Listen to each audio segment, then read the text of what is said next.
Olá, meus irmãos. A paz do Mestre Jesus esteja com todos vocês. Que Deus abençoe quem me ouve e que o Senhor, o Deus Todo-Poderoso, possa vir falar conosco sempre por intermédio da sua santa e poderosa palavra.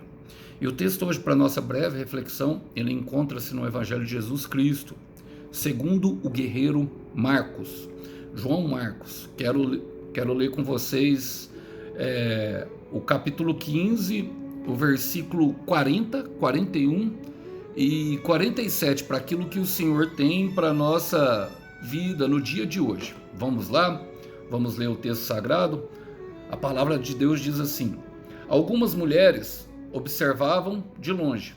Entre elas estavam Maria Madalena, Maria mãe de Tiago, o mais jovem, e de José, e Salomé.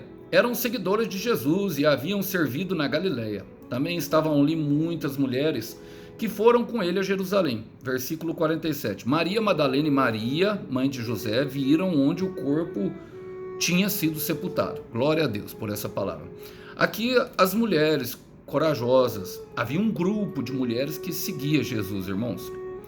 E nós precisamos ressaltar que a realidade das mulheres na época não era nada favorável. Nós vemos a mãe de Jesus arriscando a sua própria vida para servir, na verdade não para servir a Deus, mas para deixar Deus se servir dela. Essa é a palavra que nós podemos falar, porque Deus usa o próprio corpo dela para gerar a semente da salvação, trazendo para o mundo através da vida dela, da história dela. Conta-se que ela era virgem, o Senhor Jesus. E aqui tinha algumas mulheres que também tinham sido impactadas pela própria semente da salvação, que agora se tornou um homem, se tornou o homem Deus e andou entre nós, construindo assim pontes entre o Evangelho, ou seja, a palavra da salvação, e nós que precisamos ser salvos, através de histórias muito humanas, através de contos da vida real.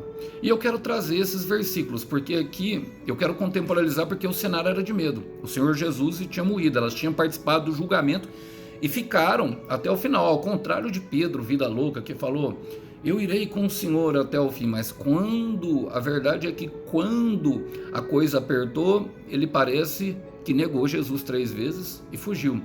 Junto com elas, João, e também há relatos de Maria, mãe de Jesus, e alguns outros. E eu quero fazer algumas aplicações pertinentes, porque o cenário era de risco, o cenário era de perigo eminente. Era um cenário que envolvia medo, insegurança, angústia, bastante sangue, bastante crueldade. E muitas vezes nós somos pressionados de todos os lados, mas algo nos incentiva a continuar. E eu quero trazer esses versículos justamente por este motivo. Vamos lá? Falava assim: algumas mulheres, versículo 40 primeiro, algumas mulheres observavam de longe. Por que elas observavam de longe, irmãos? Porque era chicotada, porque era soco, porque estavam espancando o mestre, porque castigavam o mestre duramente e iam pendurar ele na cruz. Eu falei isso em outra ministração e creio que é pertinente nós falarmos. A cruz romana está na mesma proporção que a cadeira elétrica em alguns países que têm pena de morte. A cruz era algo muito terrível e eles faziam daquilo um espetáculo público, uma exibição pública, justamente para servir de exemplo para as pessoas. O detalhe é que Jesus era completamente inocente. A história de Jesus é essa. E essas mulheres observavam de longe. Por quê, meu irmão? Porque certamente estavam com medo. E quem de nós pode julgá-las? Quem de nós, irmãos? Durante a caminhada, servindo ao Senhor no propósito, não passamos por medo, não passamos por angústia, não passamos por pressão no peito. Então eu estou pregando aqui para pessoas que têm sido colocadas à prova, que o coração tem sido colocado à prova, e justamente isso tem causado bastante receio, tem causado bastante medo. Mas saiba de uma coisa, meu irmão, elas observavam de longe, mas o medo nos afasta do propósito. A sua coragem tem que ser maior que os seus medos, meu irmão. A sua coragem, minha irmã, tem que ser maior que os seus medos. A sua vontade de vencer. A dor, o propósito dentro de você, a consciência do propósito dentro de nós tem que ser maior do que a dor e os medos que nós enfrentamos. Tudo isso tem que ser bem vivo dentro do nosso coração para que nós possamos vivenciar o propósito do Senhor Jesus. E acredite, nos momentos finais haverá momentos de muita pressão. Em Salmo 77, versículo 1, para dar inspiração para o seu coração, o salmista diz: o Senhor é a minha luz e a minha salvação. Quem será capaz de me assustar? É uma pergunta retórica. Se o Senhor é a minha luz e a minha salvação. E ele faz outra pergunta retórica. Ele faz uma afirmação: o Senhor é meu refúgio. De quem eu poderia ter medo? A verdade é que se o Senhor é por nós, quem será contra nós? Ninguém, meu irmão. Ninguém. E o evangelista Marcos continua relatando o caso, e ele fala que entre elas estavam Maria Madalena, Maria, mãe de Tiago, o mais jovem, e de José e Salomé.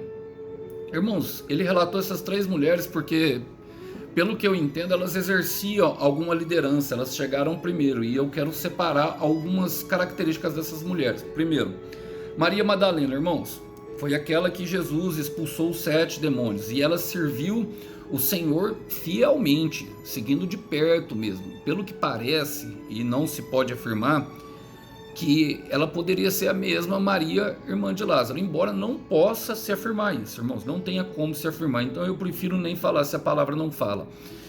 Mas a verdade é que ela tinha passado por um período, por um processo de libertação terrível. 7 demônios fala de um ciclo do mal terrível, de um terror noturno, de algo que aquela mulher experimentou, que poucas pessoas no mundo experimentou. A vida dela estava completamente tomada por Satanás, e o Senhor Jesus encontrou ela. Eu gosto do episódio de The Chosen. Depois vocês digitam aí e procuram no YouTube Maria Magdala The Chosen, digitem isso e vocês vão entender mais ou menos como foi a dramatização daquele encontro, e é muito vivo ali através do The Chosen. A gente percebe a singularidade e o amor imprimido pelo Senhor Jesus ao salvar aquela mulher. Então ela tinha um motivo para estar lá, irmão, ela tinha um motivo bastante forte para enfrentar os seus medos. A palavra fala em Salmos 91, versículo 5, você não terá medo da escuridão da noite, nem da flecha que voa durante o dia. Por quê, irmão? Porque o Senhor Jesus está conosco. A segunda mulher, irmão, ela é Maria, mãe de Tiago e de José. Essa mulher, irmão, pelo que nós sabemos, pelo que se entende, ela largou tudo, ela é esposa de Alfeu. Ela largou tudo. Por quê? Porque os filhos se tornaram apóstolos. Ele era o Tiago menor, não o Tiago que líder da igreja que escreve lá na frente. Esse é o outro Tiago.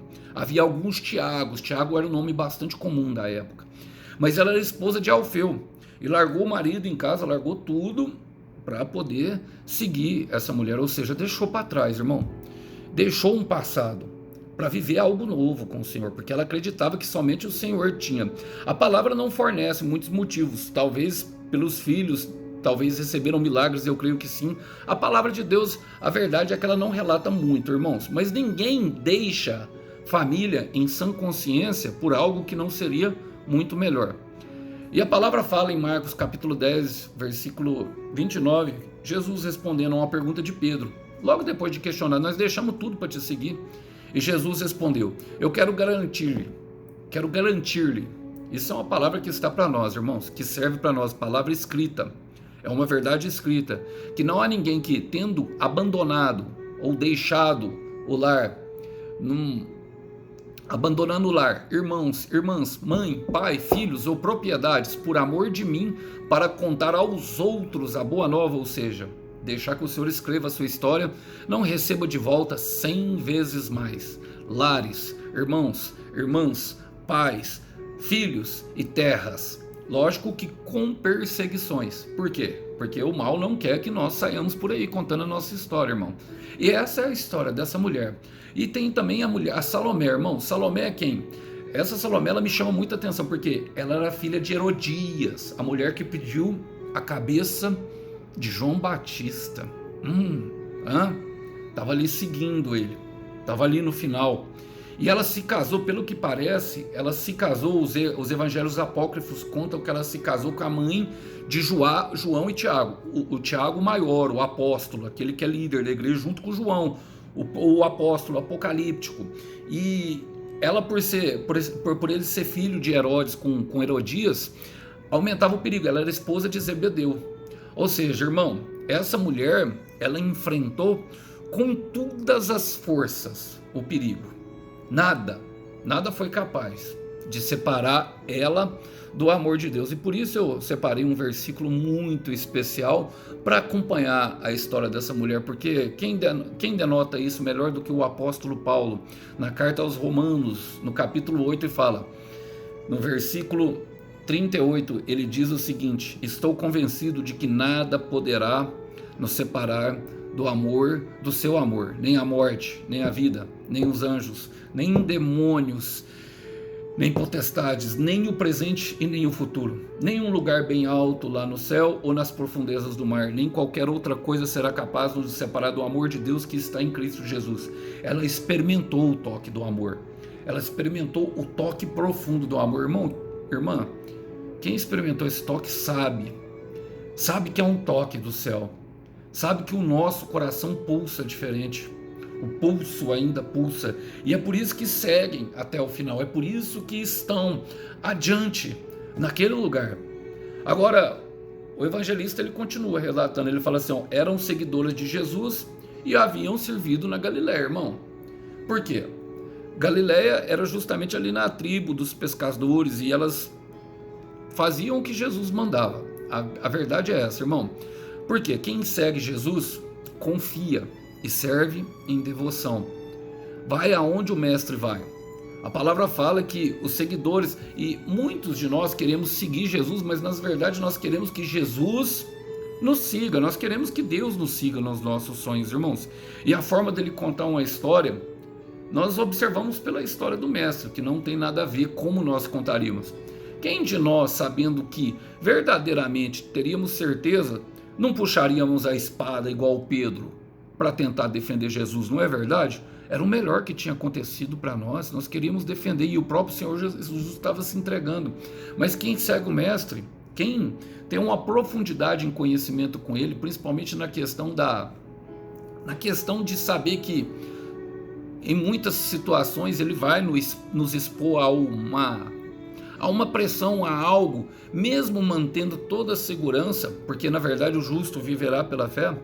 Sabe, meu irmão, sabe e confia nele, e serve com devoção. Devoção é entregar toda a vida.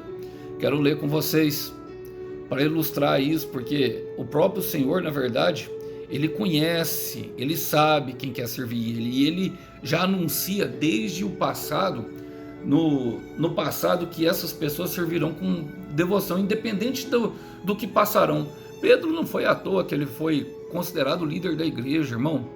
Não foi à toa, mesmo depois de enfrentar todos os medos, toda a mentira, tudo aquilo que ele passou, ele estava lá firme e forte, porque ele jamais abandonaria o mestre. O Senhor conhece, o Senhor sabe. Em João 10, 27 ele fala, as minhas ovelhas reconhecem a minha voz. Eu estou pregando aqui para pessoas que já ouviram a voz.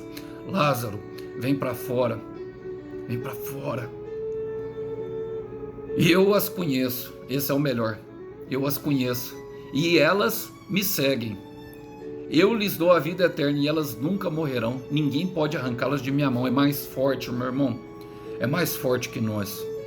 É uma força muito mais poderosa. Quem já sentiu esse toque no coração, quem já sentiu o vem e segue-me, equibalo.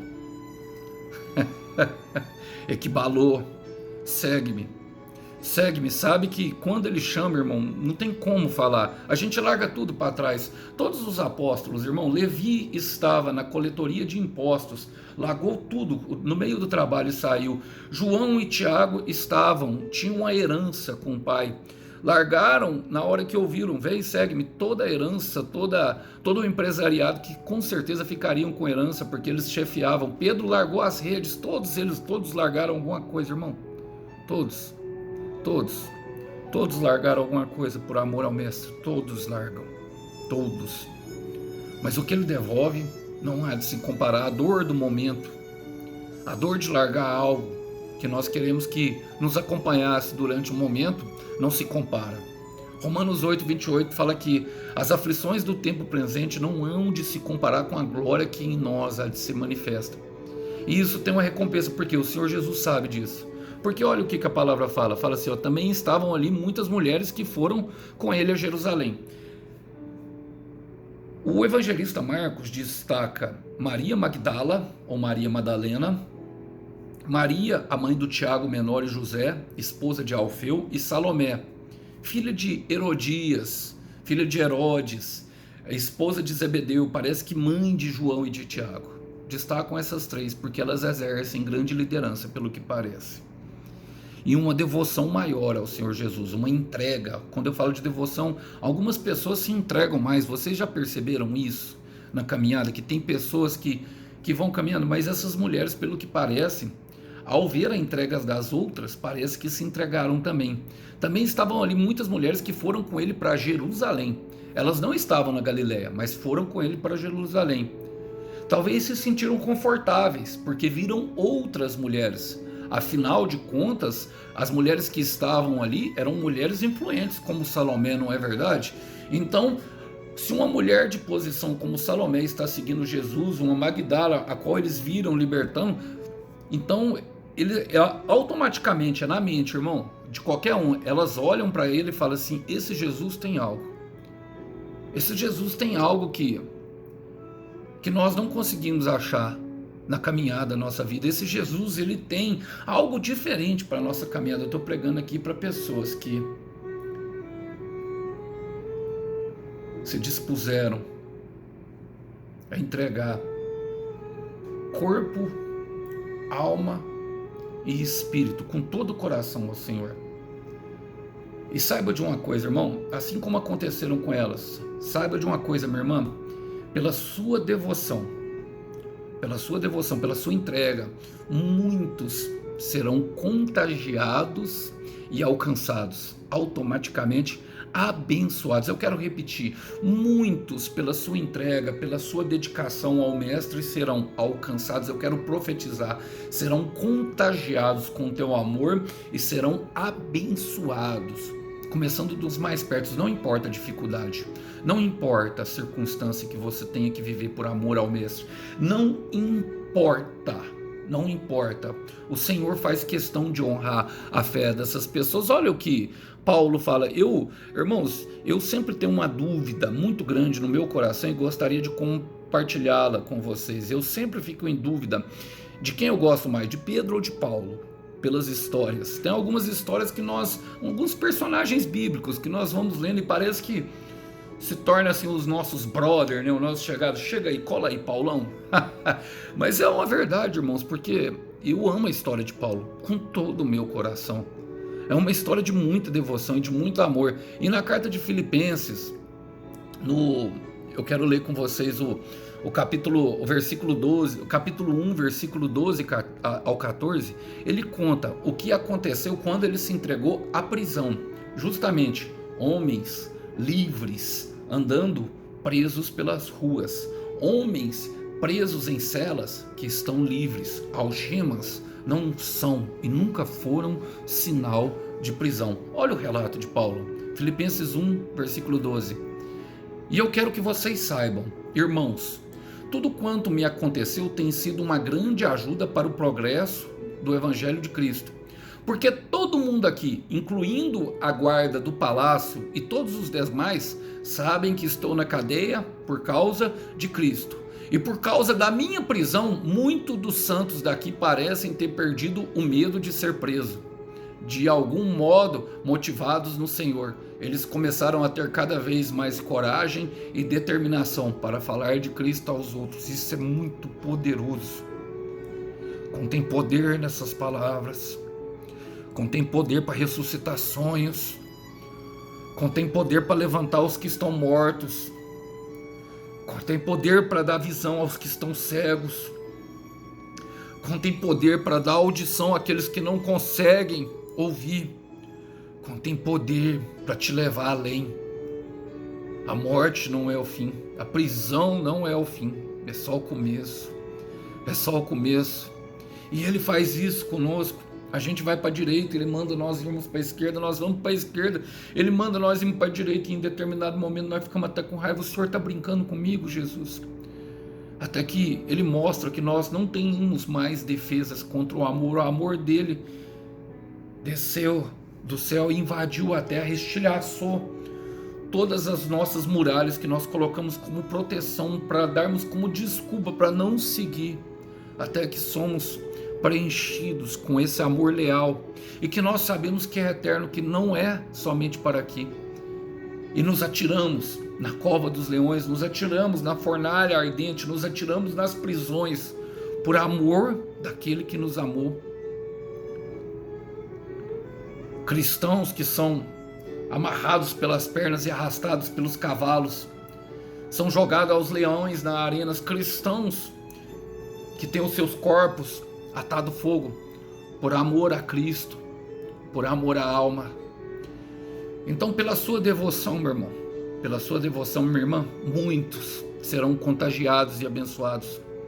E a palavra vai, e aqui eu quero ir para o versículo final, fala: Maria Madalena e Maria, mãe de José, viviam onde o corpo de Jesus tinha sido.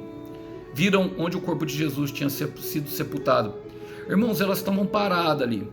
E eu preguei essa palavra um tempo atrás, só que no Evangelho de Mateus, ali no capítulo 27. Eu quero ir lá depois ler um versículo. Mas elas estavam paradas. Marcos relata essa parte, que elas estavam paradas olhando aonde Jesus tinha sido sepultado. Por que elas estavam olhando? Você percebe? Consegue captar a mensagem? Consegue captar que elas estavam olhando exatamente o ponto onde tinha? Tanto que a palavra fala que logo depois, no outro dia de manhã, elas foram comprar as especiarias, e quando foi no domingo de manhã, bem cedo, elas nem sabiam como removeria a pedra. Maria Madalena falando: como, pois, removerão a pedra? Mas ela não quis nem saber, ela seguiu, porque ela tinha visto, ela gravou aquilo na memória, e aquilo estava no coração dela. Afinal, aquele homem tinha libertado ela dos 6 demônios, dos 7 demônios, e Maria, mãe de José, largou tudo. Ela sabe as experiências que ela viveram com o amor perfeito. Então, essa visão, na verdade, meu irmão, é fé. Sabe por quê? É a fé que nos mantém a sonhar. Elas foram lá ungir o corpo, mas encontraram algo muito melhor. E naquele momento era um momento de morte, ainda que elas poderiam ser ainda mortas por causa da sua fé. Mesmo assim avançaram. A fé que nos mantém sempre a sonhar. E o sonho, a promessa, aquilo que tem de Deus, a promessa não tinha morrido dentro do coração. Porque quando nós temos um sonho, quando nós temos uma promessa, meu irmão, minha irmã, a gente consegue ir além da morte. A gente consegue ir além daquilo que os nossos olhos podem ver. A gente consegue visualizar coisas que os outros não conseguem.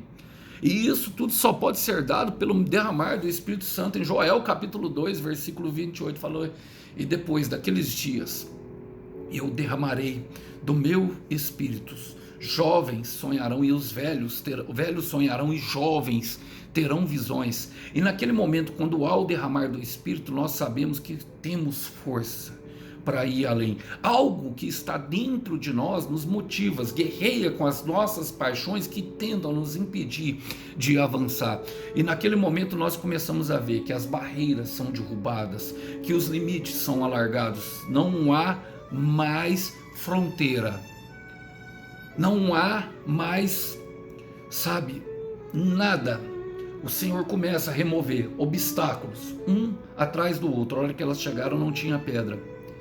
E agora eu quero ler, porque eu li da outra vez e a palavra fala, em Mateus capítulo 27, versículo 61, fala assim, Maria Madalena e outra Maria estavam ali, sentadas em frente ao túmulo. Parece que elas chegaram, olharam e viram. E sentaram logo depois. Eu creio, e eu não posso afirmar, mas eu creio que os dois evangelistas relataram a um mesmo cenário, só que partes diferentes. Vamos falar, 5 minutos depois, elas se sentaram para descansar. Sabe por quê, irmão? Só descansa em frente à morte quem tem promessa. Só descansa em frente à morte quem tem promessa no coração. Só descansa em frente à morte quem sabe que a morte não é o fim, que tudo que está acontecendo de ruim não é fim. Pulso ainda pulsa, um pulso ainda pulsa e o coração bate acelerado. Porque quem é que faz o coração bater? Quem é que mantém esse coração pulsando lá dentro? Quem é? Quem é? Só descansa em frente à morte quem tem promessa, só descansa em frente ao túmulo quem conhece Jesus, só descansa em frente à morte quem tem promessa, irmão. E eu quero deixar aqui, terminar a palavra falando para você, não se desespere com o teu cenário. Deus não perdeu o controle. Continua confiando, continua descansando, continua orando, continua pedindo a Deus. Tudo aquilo que Ele colocou dentro do teu coração, tudo que foi declarado, Ele é fiel para cumprir. Eu quero declarar sobre a sua vida e profetizar que tudo que foi declarado se cumprirá. Eu quero terminar com Hebreus capítulo 10, versículo 23, que diz assim: agora podemos aguardar a salvação que Deus nos prometeu. Já não há mais lugar para a dúvida, pois fiel é quem prometeu. E o Cordeiro tem uma recompensa pelo teu sacrifício, pelo teu descanso, pela tua confiança, pela tua força e pelas tuas lágrimas.